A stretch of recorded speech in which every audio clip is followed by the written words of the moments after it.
1710 সাল রাজা কৃষ্ণচন্দ্রের বংশধর শিবচন্দ্র রায় শহরতালিতে নৌকো বিহারে আসে। পথে দত্তপুকুরের সুটি নদীতে প্রবল ঝড়ের মধ্যে পড়েন এবং নৌকো ডুমুর করতে বাধ্য হন। সেই রাতেই দেবী দুর্গা তার স্বপ্নে আসেন এবং এখানে দুর্গাপুজো দেওয়ার আদেশ প্রদান করেন।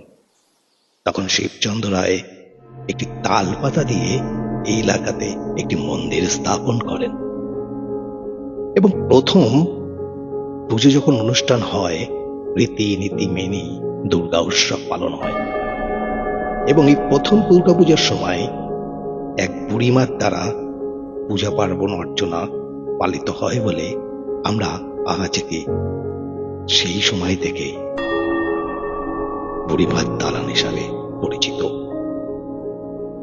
ভালো লাগলে শেয়ার করবেন। ধন্যবাদ।